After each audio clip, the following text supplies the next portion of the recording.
But I wanted to talk about the press conference conversation we had. Took you inside what it was like for me as a talent who worked at WWE, who basically I talked my way into having a role at the press conference because of what it was. And what it still, I think, is. It's part of the show. It's all part of the show. I threw out the idea that I think if WWE really wants to control everything, how it goes, and they do want full control. Why? Because it's a show. Of course they want to control a show. You might not like that, but it's all a show. They're going to want to control as much as they can. If you take that for what it is, okay. Shout out to Matthew, who's still awake in Spain. Thanks for staying up with us. But if you're going to take control of the show, take full control of the show. Don't leave anything to chance. If you don't want Triple H or Cody or anybody have to deal with these tough questions, then don't let those people in the room. Because it's not a real press conference. And I think Post Wrestling picked up the story. Shout out to them. Link us on YouTube, will you? And I saw a lot of comments in reaction to what I said. There you go. Post Wrestling. Shout out to those guys. They do a fantastic job. John and Wade go way back in terms of like what I've taken in. Great job. And they had the full transcript and all that stuff of what I said. And I said, listen, it's part of the show. They want you to be part of the show. Now, if you don't like that, then don't be part of the show. If you don't like that you're going to have to ask a question a certain way to maybe get invited back or to get the microphone the next time, if you don't like that they control that, then don't show up. I promise you, you will find a way to make other content. I promise you that one time you got to hold the microphone with that logo in your hand won't be the end-all, be-all for you. I promise you, they aren't really looking around that room to hire people. Maybe they will. If you think you're walking into a WWE press conference to audition for them, you're sorely mistaken. They want you to be part of it. They want you to ask questions. The majority of those questions are easy. And I will say this. I had a couple people reach out to me based on my comments yesterday, and they were not thrilled that I said them. I don't have to be your coach in a press conference. I don't have to be a coach. You don't have to listen to what I'm saying. If you don't like it, go do something else. If you don't like that I called out how you conducted yourself, that's fine. That's up to you. That's how you want to handle yourself. If you want to be taken seriously, handle yourself accordingly. I will still point back to what we see every night now with the NHL and NBA playoffs going on. Reporters get up there, they identify who they're from, and they ask a question. It's not supposed to be about them. If you want to make it about yourself, okay, go for it. I don't know if you're going to get that microphone again. I don't know if they're going to like what you have to say. And if you want to ask those tough questions, I'm not stopping anybody from telling you to ask those tough questions. Go ask them. If that is your opportunity to talk to top executives in the company, go for it. I'm talking from those who get to walk in that room. From the WWE perspective, if they don't want Hunter to be squirming in his seat because he got a question he doesn't like, then don't invite people in the room that are going to ask those questions. And people saw those comments and like, duh, of course they don't want people to ask them. And other people are like, wow, that's how it really is? Of course that's how it is. It's a show. It's a show. Yeah, you get to talk about movies at Comic-Cons and they have panels and stuff like that. But when Curb Your Enthusiasm was over, Larry was not sitting behind a mic taking questions about how things went down. You get chances to do press and all that. The show is over. The show is over in terms of the ring. The show continues with the press conference because they broadcast it. The funny part is WWE is promoting and broadcasting a press conference. If you think about that, there's introductory stuff, and we see that with but they're promoting their own press conference about something that is scripted. Once again, it's all part of the show.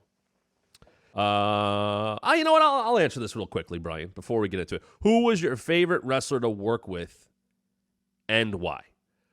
I put Drew McIntyre pretty high up on that list from a professional standpoint.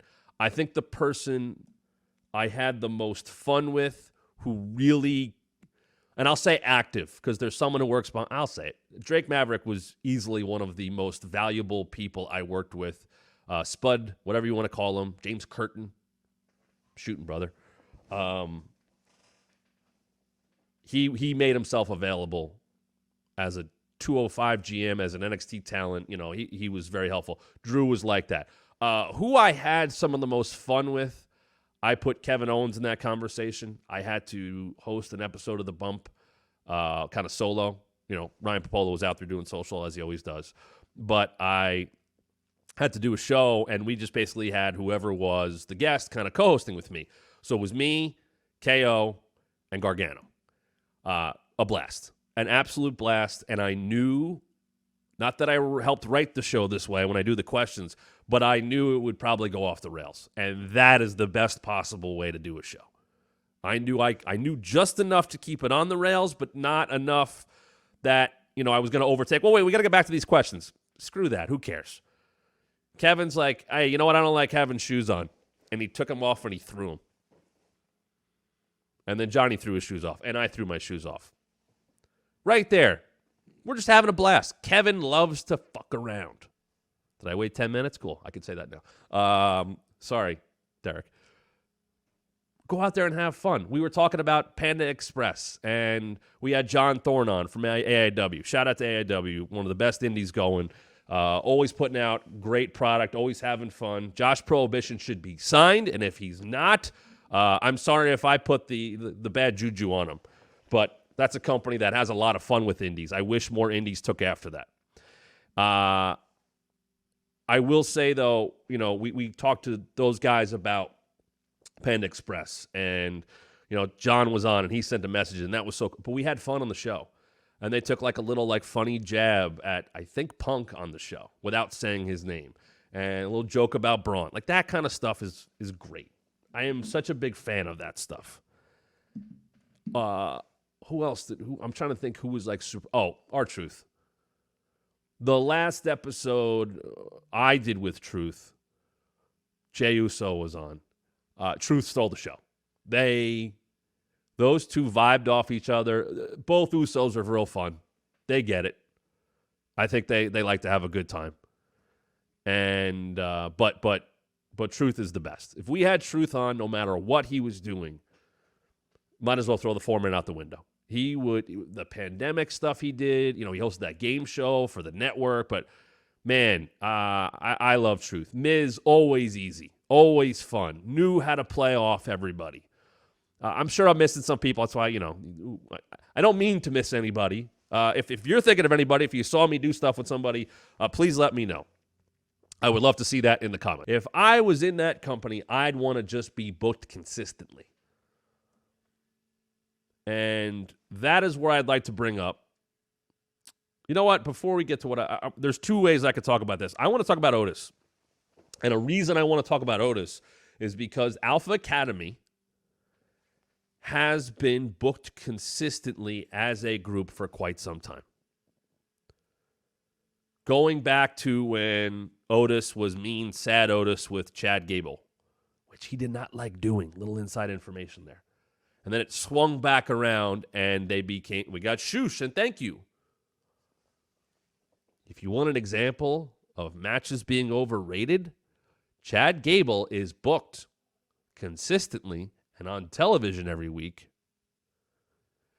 because he got over with catchphrases, because he's entertaining, because you could put him in a spelling bee and he'll kill that.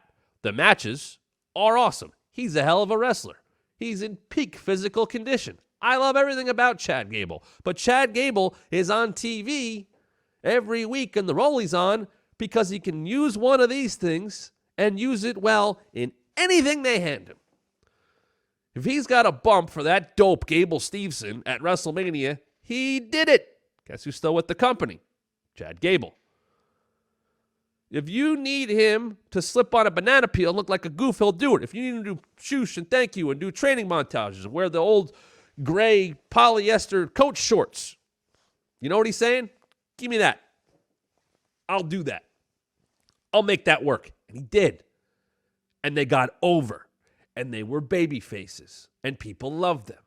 And now, because of his desire and his anger about not being able to win the Intercontinental Championship, all of that hard work he put in training Maxine and Tozawa and his number one guy Otis and all the training he puts in, and come watch the Shack on Twitter. Look at my body. I'm an Adonis. Seinfeld reference. He did all that, and he didn't beat Sami Zayn for the Intercontinental Championship.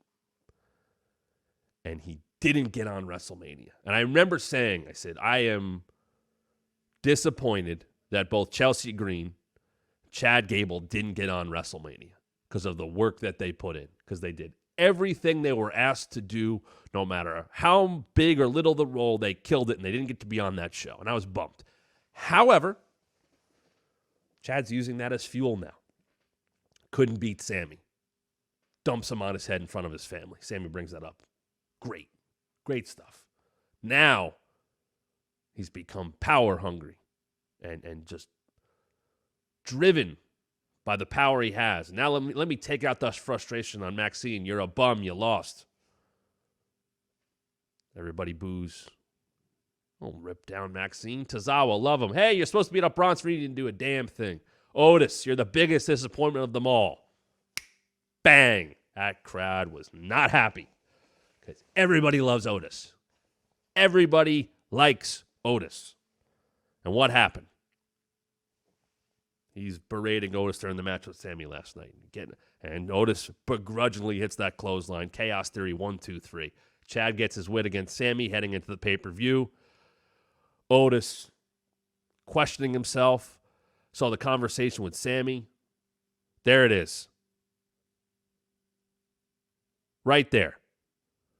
A massive babyface who's been over for quite some time talking up a guy who I absolutely believe can be almost as over as anybody in the company. And I wanted to bring that up because back in 2020, and I'm not breaking any news here, heading into WrestleMania, Otis had that storyline with Mandy.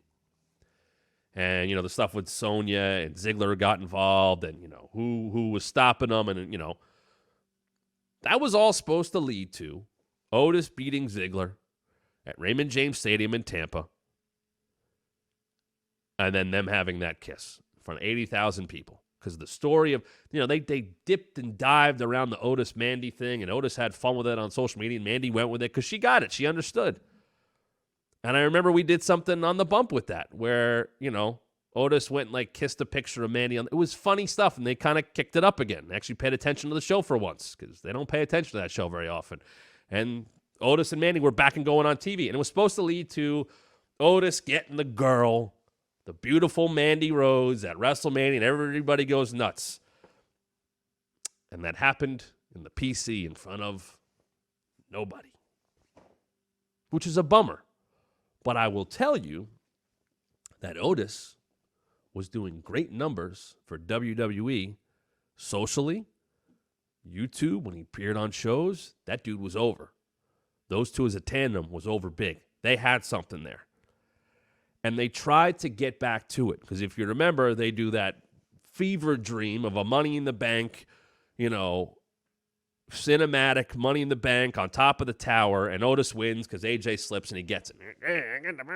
And it was, I remember we did hey, Otis, what should your briefcase be? And they tried to recapture that magic, and they couldn't do it because there was no fans. I will say this. I know Drew McIntyre wanted to be a champion in front of people. I know that put a cloud over his reign, but no one in WWE, from a character standpoint, not real life, from a character standpoint, was hurt more by the pandemic and losing fans than Otis. He was going this way. People love that guy. I will tell you, he's one of my favorite people. I loved hanging out with Otis. I loved doing shows with Otis. I loved going out with Otis the night before when some of the talent would come to Stamford and taking them out for pizzas and stuff. The guy you see on TV is the guy in real life and turned up even more. That dude's beloved behind the scenes. He should be beloved by fans. he doesn't miss. And Otis, by the way, is an underrated wrestler. Otis probably takes more bumps than he should, but when you chuck Otis around and he lets you do that, he makes that look like $1 million. He took that first Brutus ball on Monday Night Raw. Oh my goodness. And not a lot of people will do that. But on the flip side, he could throw some people around. I loved watching him and Ivar. Oh my goodness. Give me that all day long. Otis is really good. Otis doesn't miss very often.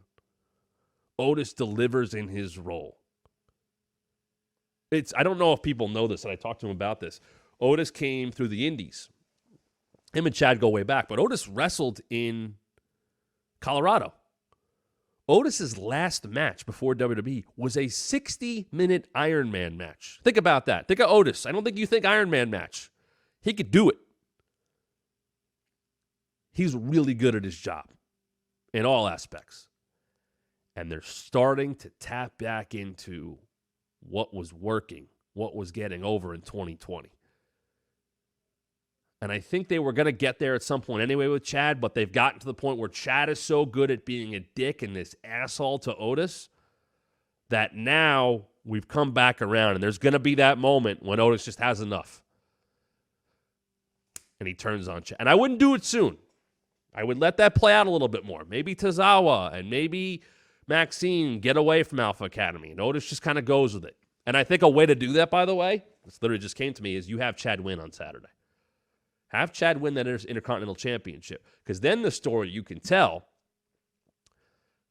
is Chad telling Otis, see, look what I have here. My ways are correct. And Otis almost begrudgingly has to accept that. Oh, right. I guess it worked. And then he's going to kind of go with that. I love that idea. Because then he's got to accept that Chad Gable's power-hungry, maniacal ways worked. And maybe, just maybe, Otis beats Chad Gable for the Intercontinental Championship down the road. That sounds like SummerSlam to me. We'll see what they do. One other big story that I took from Monday Night Raw was the booking of Bron Breakker. Pissed off that he wasn't in King of the Ring. Okay. Why wasn't he in King of the Ring? They didn't put him in. All right, Adam Pearce, you're not going to put me in the tournament? Watch what happens to your program. And he beats up that dude from NXT, and he spears him. There it is. Kale Dixon. Good luck, buddy. You did your job last night. And he crushes Ricochet. And he gets in the thing with Pearce. And what are you doing? Math doesn't add up. Blah, blah, blah, blah, blah. You've now put Bron Breakker in a spot where it's like, hey, this guy's a loose cannon. We can't control him. And why is he pissed? Because he wasn't put in King of the Ring. Little small thing there. You've just made King of the Ring matter a little bit more. Why aren't more people pissed they weren't in King or Queen of the Ring?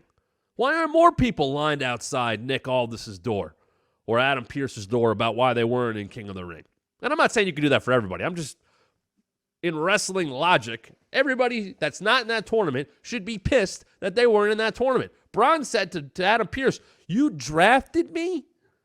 You recruited me a couple of months ago, and Nick Aldis won out on SmackDown. They didn't do shit with him on SmackDown. But then Adam Pearce does get Bron Breakker and doesn't put him in King of the Ring.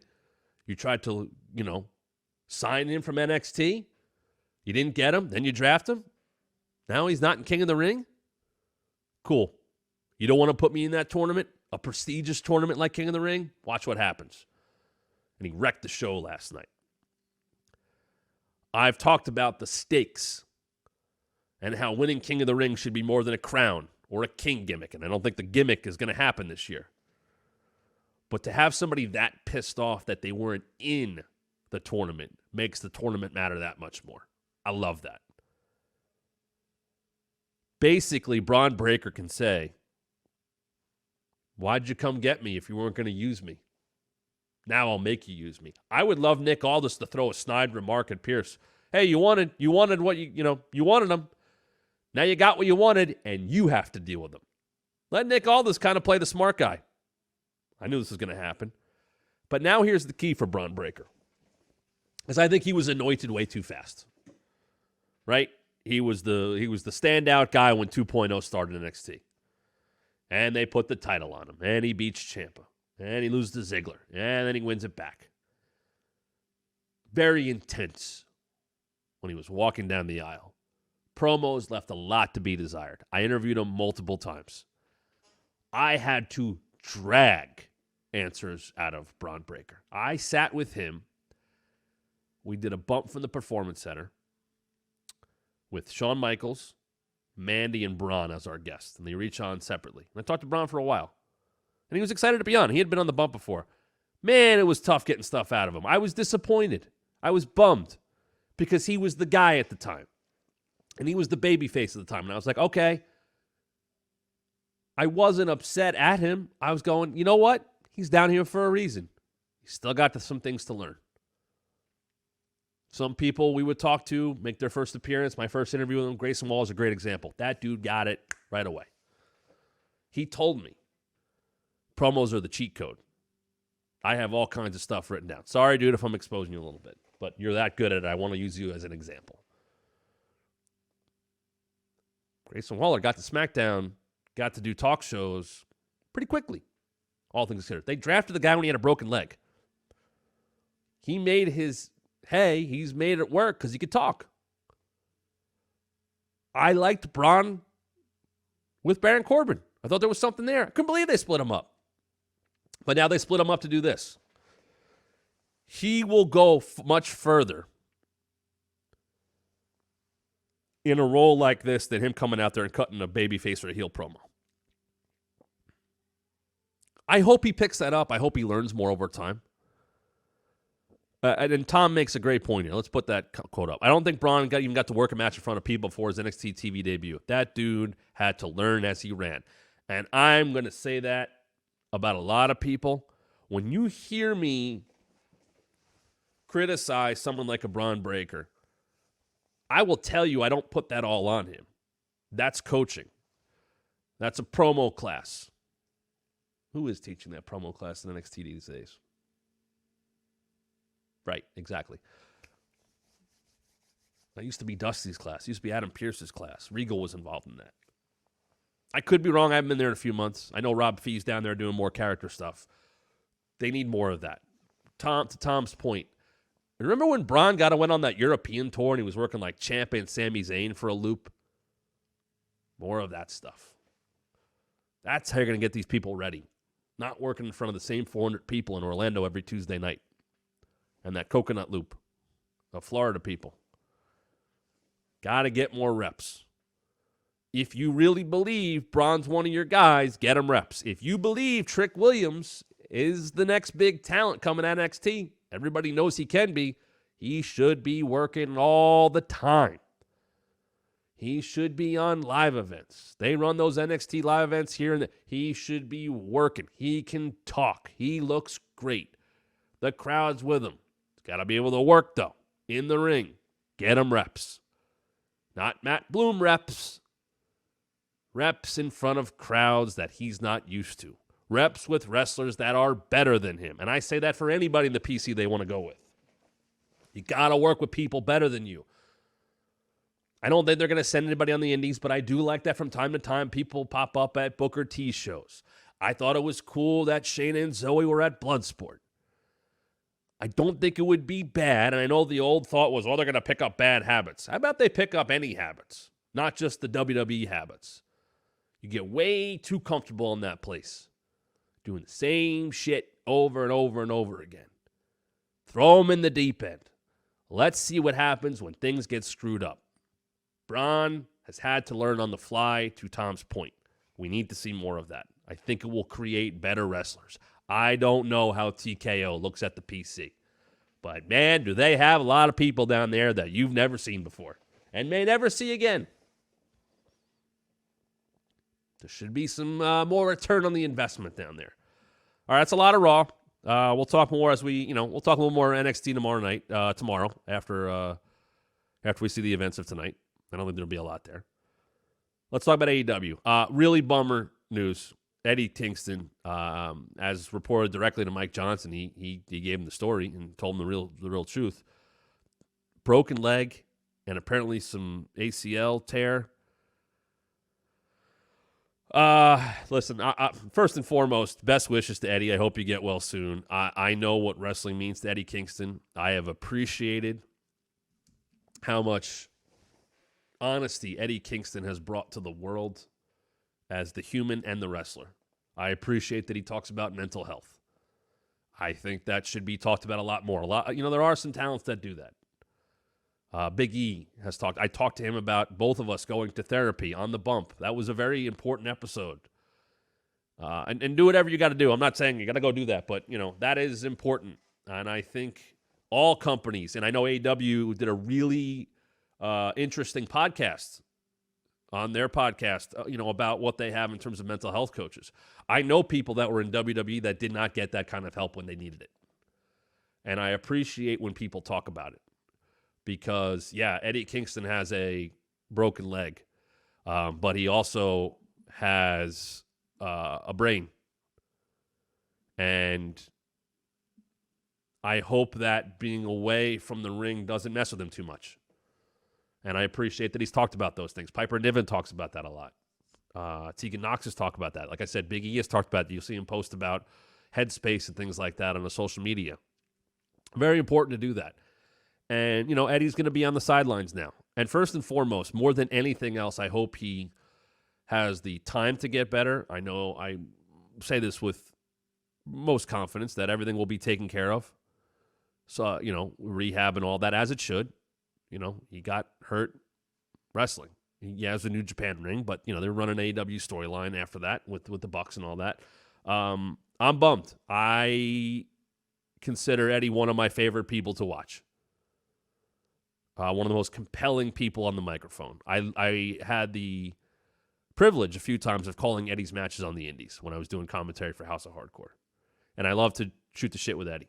And I didn't get to do it that often. But when I saw him do what he did in AEW with that debut match against Cody and basically talk his way into the building and stay there, I was happy. Because a guy like that's probably not supposed to make it. And I know he had a try out at WWE and he got in great shape and all that stuff. He fits there. He gets to do what he wants to do for the most part in AEW. He fits there better. And Eddie has a world championship run in him at some point. So I'm bummed. I thought it was cool that he was on Team AEW. I think he was going to do some crazy stuff. What I wonder is, and once again, first and foremost is his mental and physical health and rehab. You don't want an Adam Cole situation where they kind of had to pull him off the road. And look, that whole angle was snake bitten and probably wasn't well booked.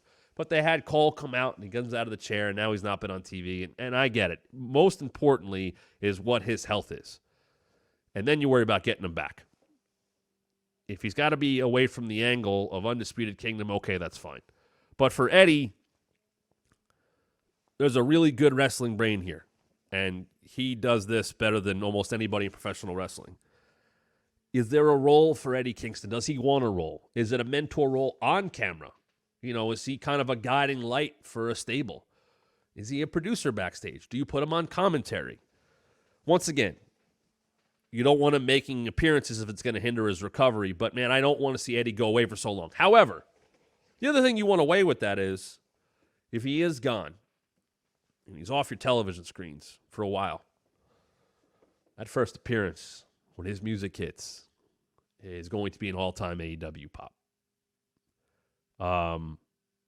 Do you save him for that when he's ready to go? And I'll say it again, when he's ready, when he's healthy. That's first and foremost the biggest thing. Do you show Eddie at less than 100% on TV and a heel just takes a shot at, you crippled now? That's what you're reduced to? And he can't do anything about it. And then he says, you know what, I can't be around here anymore. I just got to go focus on getting ready. If Eddie can come all the way back, he's got one hell of a big-time babyface running in him. And I'm rooting for it. Eddie, I hope you get better soon. You're one of the best. You've done a lot of good work for a lot of people. You care about wrestling the way it should be cared about. You take care of people. I'm rooting for Eddie Kingston to come all the way back and rightfully claim that AEW World Championship, because it is one of the best stories that is sitting out there for Tony Khan. I hope it can happen down the road.